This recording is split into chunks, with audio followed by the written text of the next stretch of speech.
Boa tarde, Globo Esporte no ar.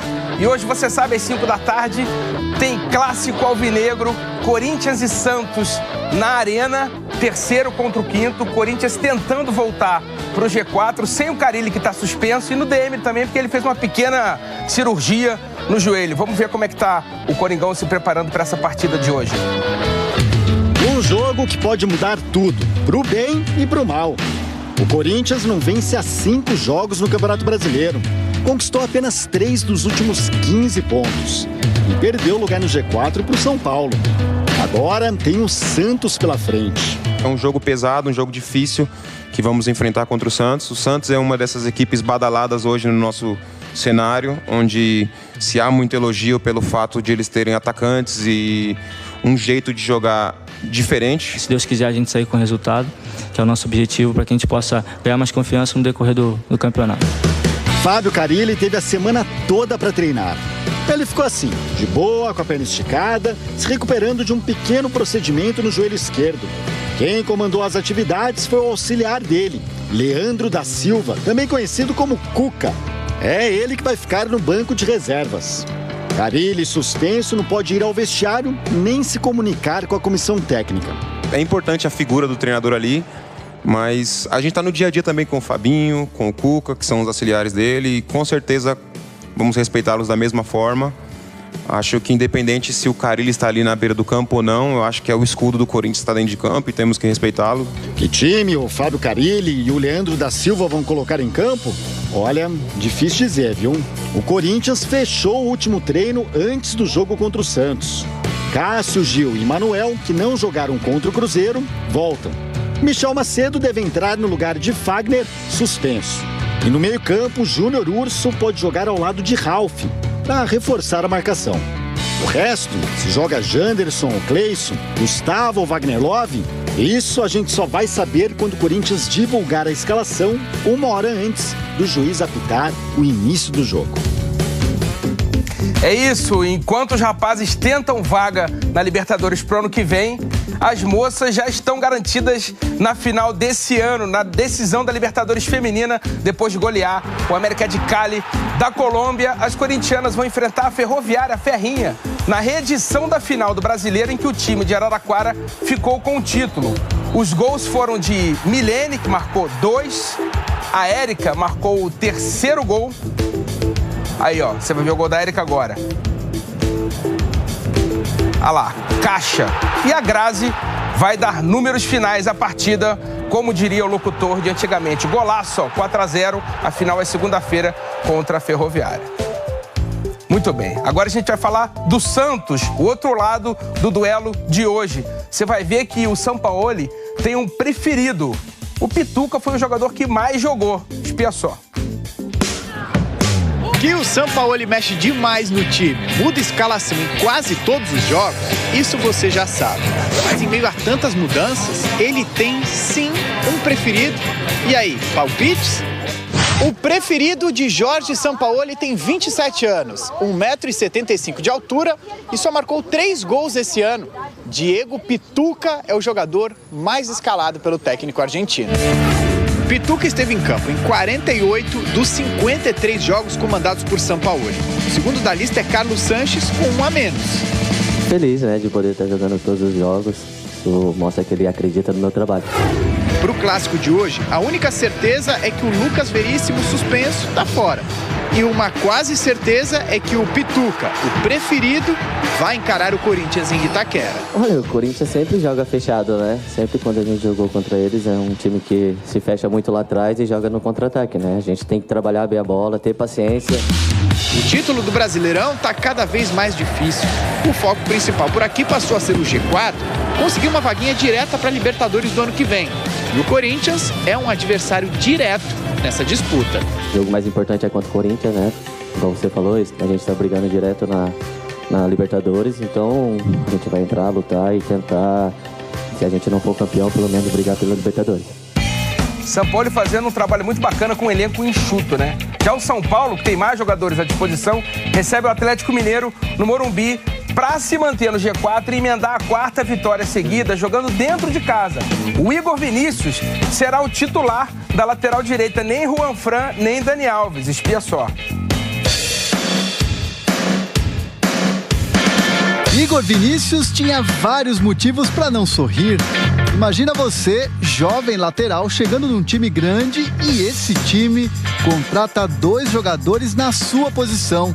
Um deles, Juan Fran, espanhol, com muita bagagem em Liga dos Campeões. E o outro é só o Dani Alves, capitão da seleção brasileira, o jogador mais vencedor do futebol mundial. Não me abati, pelo contrário, peguei o lado positivo das coisas, procurando aprender com eles, quando tiver a oportunidade de dar o meu melhor. E a oportunidade apareceu. Com Juan Fran e Dani Alves fora, Igor Vinícius será titular na lateral direita amanhã contra o Atlético Mineiro. Com 3 vitórias nos últimos 3 jogos em casa, o São Paulo agora se consolidou no G4. E os jogadores fecharam um pacto: conquistar a vaga direta para a Libertadores no ano que vem. É o que a gente está conversando, é o que a gente está em busca, porque a gente sabe que para ser campeão não depende só da gente, mas é objetivo nosso sim, tá entre os 4. Para conquistar esse objetivo ao final do ano, o São Paulo terá antes que alcançar um outro: melhorar a pontaria. Durante a semana, Fernando Diniz fez diversos trabalhos de finalização. São Paulo tem hoje mais jogos do que gols na temporada. Incomoda, acho que incomoda, né? A gente sabe disso, equipe como o São Paulo, a qualidade dos jogadores que tem, né? Principalmente na parte da frente, a gente sabe que poderia estar melhor, mas a gente está trabalhando, a gente está evoluindo, a gente quer que esse número suba, né? São jogadores que têm um comprometimento muito grande. Acho que a hora vai começar a entrar os gols e esse número vai mudar. E essa mudança começa pelo dia a dia, nos treinos. Amanhã contra o Galo, pelo que vimos durante a semana, a pontaria dos atacantes promete estar bem mais afiada. Vamos ver, o São Paulo está na 4ª posição, o Palmeiras está em 2º com pontuação de 1º, mas o Flamengo faz um campeonato fora da curva. E amanhã o Verdão encara o Lanterninha Avaí lá na ressacada. Com bons números nesse início de trabalho, o Mano Menezes faz contas para uma matemática improvável, que é conseguir justamente superar a pontuação do líder Flamengo nesse campeonato. Roda. 53 dias de trabalho. É muito pouco para você fazer uma avaliação, seja para que lado for. Mesmo que as coisas em termos de aproveitamento estão bons, ainda a amostragem é muito pequena para você fazer. O aproveitamento vai muito bem mesmo, melhor até do que na campanha do título do ano passado. São 11 jogos, com 7 vitórias, 3 empates e só uma derrota, para o Santos, no Clássico. Mas de todos os números do Palmeiras, o que realmente importa é o de pontos na tabela. E o líder está 10 na frente. Mesmo com a pontuação alta como o Palmeiras está tendo, o Flamengo está fazendo melhor do que todos, inclusive do que nós. E isso é mérito deles, nós não podemos mexer no que eles estão fazendo, nós podemos interferir naquilo que nós estamos fazendo. A matemática do título não é nada fácil, mas também não é motivo para desanimar. Um vai vencer, mas provavelmente teremos 5, 6 bons trabalhos que poderiam também sair com o campeonato. Porque não podemos só analisar o resultado. Se o Flamengo tropeçar aí nos próximos jogos e não vencer o campeonato, o trabalho do Flamengo vai ser ruim? Não, né? Vai ser bom. Então isso vale para os outros também. Mano Menezes tem alguns problemas para escalar o Palmeiras para esse jogo de amanhã contra o Avaí. Gustavo Gomes está suspenso. O Luan treinou no lugar dele ao longo de toda a semana, com lesão muscular. Luiz Adriano, William Bigode e Marcos Rocha estão fora da partida. Daverson e Carlos Eduardo devem ganhar uma chance no ataque titular. Agora, para a lateral direita, Mano já tem um escolhido. Eu vou iniciar com o Jean, mas vou relacionar Mike para o jogo, porque Mike ainda não está no estágio atual, está voltando de uma parada longa, então vamos fazer a volta dele um pouquinho mais equilibrada. O provável Palmeiras deste domingo tem o Everton no gol, Jean, Luan, Vitor Hugo e Diogo Barbosa. No meio, Felipe Melo, Bruno Henrique e Lucas Lima. E na frente, Dudu, Carlos Eduardo e Daverson. Podemos melhorar um pouco no acabamento das jogadas, estamos trabalhando essa semana aí para isso. Uma coordenação melhor entre a movimentação dos jogadores para que a gente possa também na parte ofensiva ser decisivo nos momentos que uma equipe tem que ser decisiva para construir vitórias como temos que construir lá. É isso, Palmeiras na cola do Flamengo. Falando em Flamengo, atenção cartoleiro, porque o Flamengo pega o CSA. O CSA abriu mão da cota de ingressos, vai ter um Maracanã lotado, o Flamengo está numa fase muito boa. E aí, os 3 mais escalados do Cartola tem a ver com isso. Olha aí, ó. Gabigol, Bruno Henrique e Rodrigo Caio são os 3 mais escalados. Tá aí, hein? Presta atenção. Agora, mudando de assunto, vamos falar de eSports. Na verdade, tá na hora daquele quadro para você que é game maníaco, sob controle, com o Caio Maciel.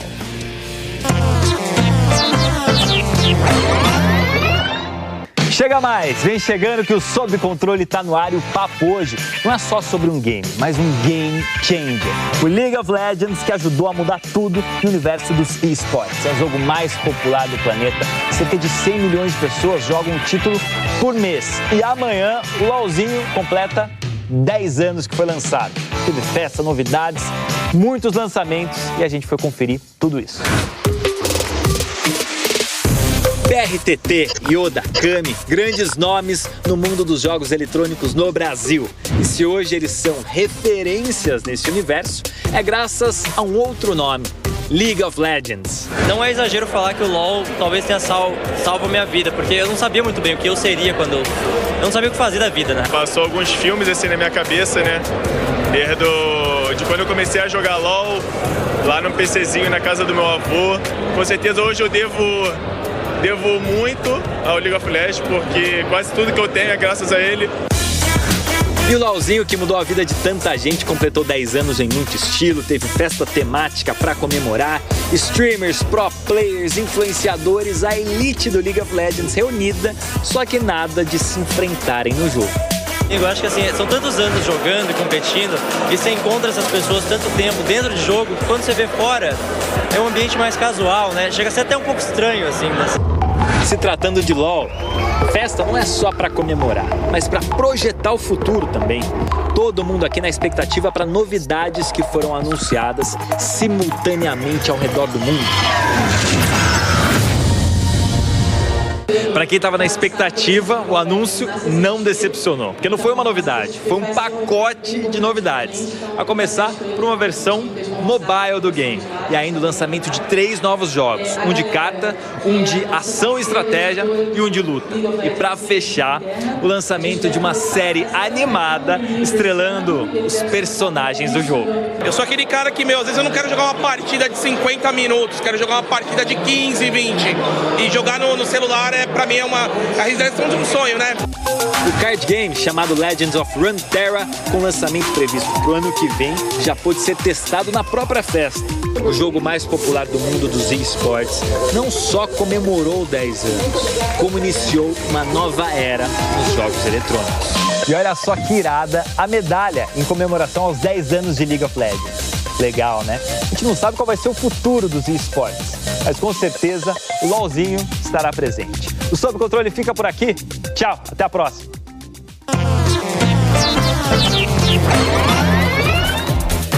Valeu, Caio. Muito legal o quadro, mas agora tem uma notícia triste para dar aqui no Globo Esporte. O ex-judoca olímpico Mário Sabino Júnior morreu ontem à noite em Bauru, interior de São Paulo. O Mário tinha 47 anos e era cabo da Polícia Militar. O corpo dele foi encontrado com marcas de tiro ao lado do corpo de um colega da PM. A polícia trabalha com a possibilidade de um confronto entre os dois. O Sabino representou o Brasil nas Olimpíadas de Sydney em 2000 e Atenas em 2004 e foi medalha de ouro nos Jogos Pan-Americanos de 2003. Além de policial, também atuava como assistente técnico da seleção feminina de judô.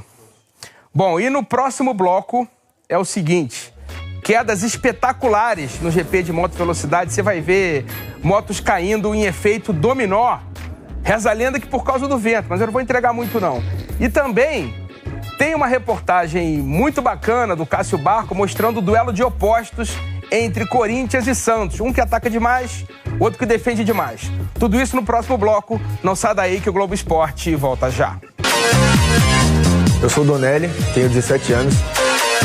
Sou goleiro do Corinthians e da seleção brasileira. Meu ídolo é o Cássio. É um cara que eu admiro muito, tanto dentro quanto fora dos gramados. O emoji que eu mais uso nas redes sociais é o olhinho. Tô de olho em tudo, né, pô?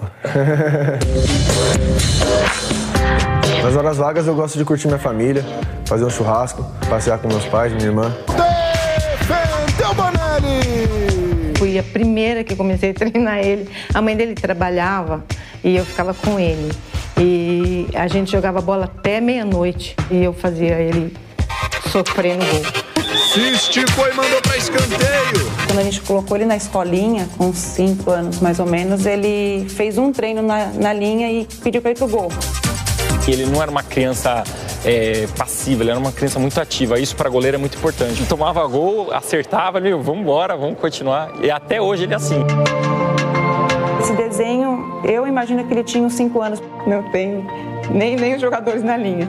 Ele só destacou os goleiros. Disputar uma Copa do Mundo representando meu país é um momento muito especial.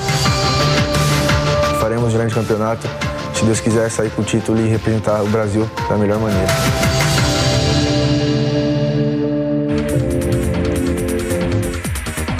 Muito bem, e o Brasil estreia hoje no Mundial Sub-17 contra o Canadá, no Distrito Federal, com transmissão do Sport TV. Agora vamos trocar de modalidade. Amanhã tem GP do México de Fórmula 1. Você está vendo a classificação na tela. O Hamilton pode ser campeão. Mais informações agora na reportagem. Por mais que tente, vai ser difícil Lewis Hamilton escapar dos olhos do mundo aqui no México. Quando Michael Schumacher conquistou o 7º título mundial dele em 2004, era difícil imaginar que algum outro piloto seria capaz de chegar perto dos números do alemão. Até que Hamilton estreou na categoria. Logo no 2º ano, campeão pela primeira vez.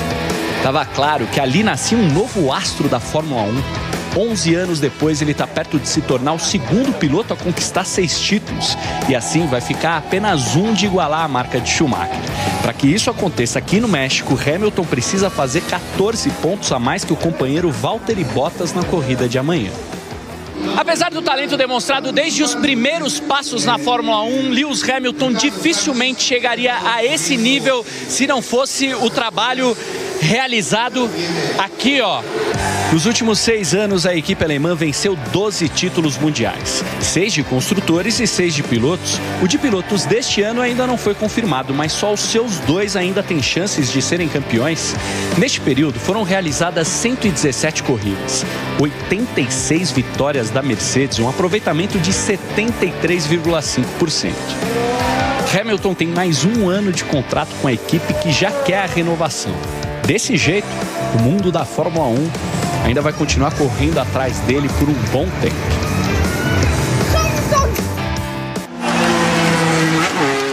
Treino do Grande Prêmio da Austrália de Moto3 do Mundial de Moto Velocidade. E é tudo bem ter uma sequência de quedas e derrapadas nessa curva. Mais estranho que isso, só o jeito de andar dessa gaivota. Tudo por causa de uma força que se sente, mas não se vê. Não era uma ação sobrenatural. Eram ventos de até 60 km por hora. Por isso, aquele efeito dominó com várias motos caindo e a gaivota cheia de dificuldade para caminhar. Mais tarde, na categoria principal, a MotoGP, os ventos empurraram o português Miguel Oliveira para fora da pista.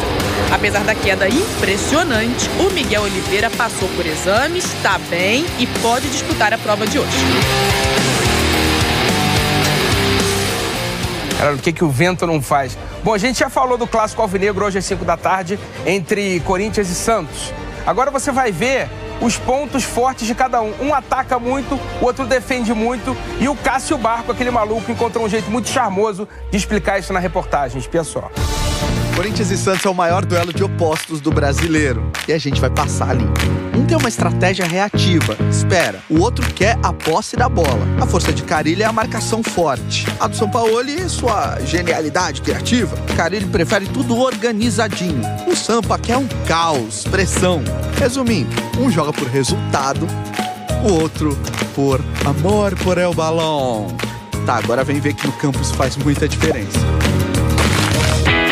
O Corinthians do Carille não varia muito. Ou joga no 4-2-3-1 ou no 4-1-4-1. Tá vendo as linhas de 4 bem organizadinhas?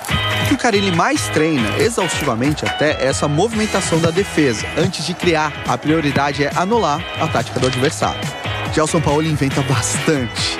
Joga com 3 zagueiros no 3-4-3 e já fez até um 3-2-5. Sempre muito ofensivo. Joga também com a linha de 4, mas tem uma diferença. Todo mundo ataca mesmo. Se expõe um pouco a zaga, mas no ataque sufoca o adversário. Agora, por que eles jogam assim? Tem um sistema e quando eu assumi em 2017, foi a busca para melhorar e depois você melhorar o ataque, né? Então, tem hora que eu coloco 2 atacantes e dá certo, tem hora que não, tem hora que eu coloco um meia de um lado, uma velocidade dá certo, tem hora que não. Essa está sendo a nossa busca ainda. Comigo, o Santos vai jogar com a mesma nobreza, sempre, com a bola, sem pressão. É nosso caminho. E por esse caminho vamos. E os resultados? Esses números não são só do brasileiro, mas do ano todo. O Corinthians sofreu 50 gols e fez 70. É só o 17º melhor ataque entre times da Série A, só ganha do São Paulo, Chape e CSA. O Santos sofreu menos gols e fez mais. E ainda tem o 3º melhor ataque do ano, só perde por Flamengo e pro Palmeiras. Agora vamos ver como saíram esses gols? A principal força do Corinthians é a bola aérea. 36 gols saíram assim, mas as bolas no alto também são a principal fraqueza defensiva. Foi desse jeito que o time do Carille levou 28 dos 50 gols na temporada.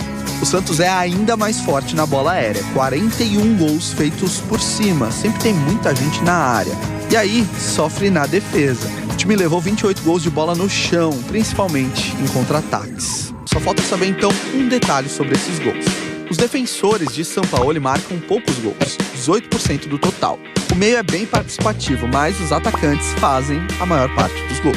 Carille depende mais da ajuda de zagueiros e laterais. Eles fizeram 22% dos gols. Os meias contribuem pouco. E o time depende mesmo é de atacantes inspirados. São ou não são trabalhos opostos? Agora, quem leva melhor? Só deixando a bola rolar para saber. Muito bem, amanhã você assiste o Grande Prêmio do México às 3 da tarde ao vivo no Sport TV 2 e na Globo depois do Domingo Maior. Também tem, São Paulo e Atlético Mineiro na tela da Globo às 4 da tarde. A gente se vê no próximo plantão. Tchau!